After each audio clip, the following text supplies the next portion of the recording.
और बिहार में एक तरफ बीपीएससी के अभ्यर्थी नाराज हैं, वहीं जीएनएम अभ्यर्थी भी आज बीजेपी दफ्तर पहुंचे। वहां उनकी कोशिश थी कि हम मुलाकात करें। बताया यह भी जा रहा है कि सैकड़ों बीपीएससी अभ्यर्थी शिक्षा मंत्री से मिलने पहुंच गए। शिक्षा मंत्री से मुलाकात जरूर हुई, लेकिन अभ्यर्थियों का आरोप है कि इनकी मांगों को मानने से शिक्षा मंत्री ने इनकार कर दिया।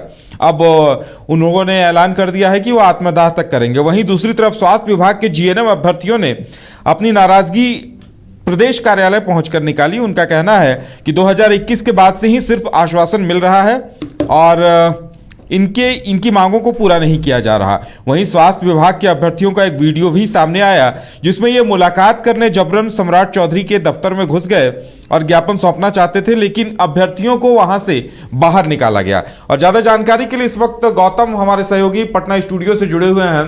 गौतम, आज दिन भर गहमागहमी रही बीजेपी दफ्तर में। एक तरफ बीपीएससी के अभ्यर्थी पहुंचे, दूसरी तरफ जीएनएम के भी अभ्यर्थी पहुंचे। आखिर क्या कुछ हुआ? बिल्कुल, देखिए, जिस तरीके से जो कैंडिडेट्स हैं, चाहे वो किसी भी डिपार्टमेंट के हो, डिसिप्लिन में हो या फिर किसी भी संकाय के हों, लेकिन उनका बीजेपी दफ्तर पहुंचना इस बात का कहीं ना कहीं इशारा है कि यह कहीं से सियासी चाल चली जा रही है। क्योंकि जिस तरीके से सरकार बदली है, सरकार बनने के बाद भारतीय जनता पार्टी जदयू के गठबंधन में सरकार बनी है, उसके ठीक अगले ही दिन से, बल्कि यूँ कहें कि उसी दिन से कहीं ना कहीं शिक्षक के अभ्यर्थी, हेल्थ डिपार्टमेंट से जुड़े जो जीएनएम छात्रा हैं, अभ्यर्थी हैं, इसके अलावा जो बेरोजगारों की जो रोजगार की मांग है वो लोकतांत्रिक तरीके से ना होकर ये पूरी तरीके से भारतीय जनता पार्टी के प्रदेश कार्यालय में जाकर ये मानी जा रही है। पिछले दिनों आपने देखा होगा कि किस तरह से बीजेपी के प्रदेश कार्यालय में सैकड़ों की संख्या में नहीं बल्कि हजारों की संख्या में शिक्षक अभ्यर्थी गर्दनीबाग धरना स्थल को छोड़कर भारतीय जनता पार्टी के दफ्तर पर हमला करते हैं। शुक्र है कि समय पर पुलिसकर्मी वहां पहुंच गए और पुलिस के अतिरिक्त जवानों को बुलाया गया। काफ़ी भागम भाग की स्थिति हो गई। और मैं एक बार फिर से कहना चाहता हूं कि ये वो जगह है जहां पर बीरचंद पटेल पथ, जहां से इनकम टैक्स से लेकर के आर ब्लॉक के बीच का चौराहा है, काफ़ी घनी रस रहती है यहाँ पर। उसके बावजूद इस तरीके के प्रदर्शन की कोई गुंजाइश नहीं बचती। बावजूद इसके कैंडिडेट क्यों वहाँ पहुँच रहे हैं? हालांकि शिक्षक अभ्यर्थी से ज्ञापन सौंपने के बाद सम्राट चौधरी ने आश्वासन तो दिया, लेकिन अब बारी एक बार फिर से स्वास्थ्य विभाग, चूँकि उप मुख्यमंत्री के साथ साथ बिहार के शिक्षा स्वास्थ्य मंत्री भी हैं सम्राट चौधरी, तो लिहाजा उनके इस डिपार्टमेंट को लेकर जो जीएनएम के जो अभ्यर्थी हैं वो साल 2018 से लेकर 21 तक जिन्होंने इस पूरे कोर्स को पास आउट किया है, अच्छे अंक लाए हैं, और उनके साथ ये वादा किया गया था कि 21 के साथ ही आप लोगों के साथ कैंपस सिलेक्शन होगा और बिहार के अलग अलग हेल्थ के सेक्टर में आपकी सेवाएँ ली जाएंगी।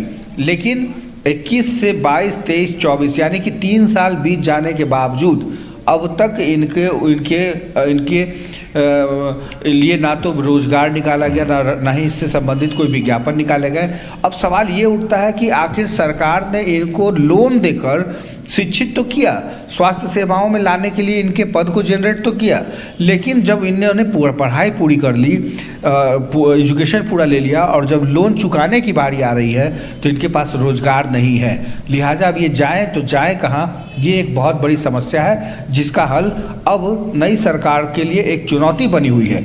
और यही कारण है कि बीजेपी के प्रदेश अध्यक्ष और बिहार के उप मुख्यमंत्री के साथ साथ स्वास्थ्य मंत्री जो सम्राट चौधरी हैं उनके लिए ये परेशानी बढ़ गई है। बिल्कुल। और गौतम, दूसरी बात ये भी है कि चूंकि सम्राट चौधरी के लिए भी परेशानी बढ़ी है और ऐसे में सरकार की तरफ से भी इन्हें कोई ठोस आश्वासन नहीं मिल पा रहा होगा। बिल्कुल, चूँकि ये देखिए हेल्थ सेक्टर के लोग हैं, अभी नए हैं, नई पढ़ाई करके आए हैं नए, लेकिन इनको अभी आंदोलन का रूप या आंदोलन, जिस तरीके से शिक्षक लगातार अपने आंदोलन के लिए ही जाने जाते हैं क्योंकि आधा से ज़्यादा वक्त वो प्रदर्शन में ही बिताते हैं, तो उनके पास एक अनुभव है। लेकिन इन लोगों के पास अभी नई कोर्स की शुरुआत हुई है, नए टेक्निकल है, टेक्नोलॉजी है, तो इसमें अभी आंदोलन का जो अनुभव है वो इनके पास कम है, लिहाजा आने वाले कुछ समय में ये भी बहुत अनुभवी हो जाएंगे और उम्मीद करते हैं कि अगर सरकार का यही रवैया रहा तो ये पूरी तरीके से अनुभव के साथ प्रदर्शन भी करेंगे। लेकिन इतना ज़रूर है कि ये मासूम जो छात्र हैं, ये जो छात्र हैं जो घर से माता पिता को यह कहकर कर्ज लेते हैं कि इस पढ़ाई के बाद रोज़गार मिल जाएगा और रोज़गार के पैसे से कहीं ना कहीं हम जो लोन है वो पूरा कर देंगे, लेकिन एक तरफ कह सकते हैं कि इनको न माया मिली न राम, क्योंकि एक तरफ जहां सरकार ने इन्हें शिक्षित करने के नाम पर जो लोन दिया है अब उसकी भरपाई बैंक करने की कोशिश कर रहा है, लेकिन ये अभी भी अपने पिताजी के पेंशन प्लान पर ही चल रहे हैं, माता पिता के अनुकंपा पर ही चल रहे हैं। इनको सरकार ने अभी तक नियुक्तियां और ये रोजगार या विज्ञापन का कोई अवसर नहीं दिया है, तो कह सकते हैं बिल्कुल यही कुछ हाल बीपीएससी अभ्यर्थियों का भी है। उनकी मांगों को तो सीधे सीधे सम्राट चौधरी ने, शिक्षा मंत्री ने बताया जा रहा है कि मानने से ही इनकार कर दिया। देखिए, शिक्षा विभाग का वही आलम है, मैंने पहले कहा कि शिक्षा विभाग के पास आंदोलन का अनुभव है, लाठी चार्ज का भी, लाठी खाने का भी अनुभव है, आंदोलनकारी किस तरीके से पानी की बौछारें सहते हैं। तो शिक्षक ये पिछले 10 सालों में बहुत कुछ देख चुके हैं, जो हाल के दिनों में भी देखा है। लेकिन इनकी मांगे, इनको मालूम है कि चुनाव का वक्त है, अगर अभी नहीं मनवा पाए सरकार से तो शायद फिर 5 साल के लिए झूलना पड़ सकता है। तो अभी एक डर है, एक खौफ है, एक धमकी है, जो सरकार के लिए एक चुनौती है कि अगर भैया कहीं गड़बड़ हो गए तो फिर इलेक्शन में अगर ये विपक्ष के साथ चले गए तो वोटिंग में भी कमी हो जाएगी। तो देखिए, 5 साल सरकार इनको आश्वासन देती है और अब मौका इलेक्शन का है, तो अब ये कितना आश्वस्त हो पाते हैं या कितने सरकार इनको कितना अवसर दे पाती है, ये भी देखने वाली बात होगी। लेकिन कुल मिलाकर कह सकते हैं कि स्थितियां बहुत साफ है। लोकसभा का चुनाव है, 2025 में विधानसभा का चुनाव है।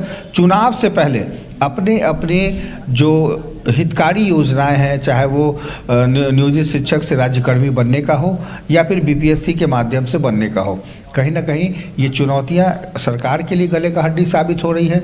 और ख़ास करके जो यूँ तो बिहार में कई ऐसे विभाग हैं, 38 डिपार्टमेंट हैं, लेकिन सबसे ज़्यादा चुनौतियाँ शिक्षा विभाग की है और उसके बाद अब परेशानी स्वास्थ्य विभाग की बढ़ने वाली है। जी चलिए गौतम, हमारे साथ जुड़ने के लिए और तमाम जानकारी देने के लिए आपका बहुत बहुत धन्यवाद। तो देखने वाली बात ये होगी कि अभ्यर्थी अब क्या करते हैं, क्योंकि सरकार सीधे सीधे नहीं कह पा रही है, लेकिन संकेत दे रही है कि उनकी मांगों को फिलहाल मांग पूरा कर पाने में वो असमर्थ है। अब बीच का रास्ता क्या निकलता है ये भी देखने वाली बात होगी, क्योंकि चुनाव का वक्त भी आ गया है और ऐसे में अभ्यर्थी अगर नाराज रहते हैं तो सरकार को इसका नुकसान भी उठाना पड़ सकता है।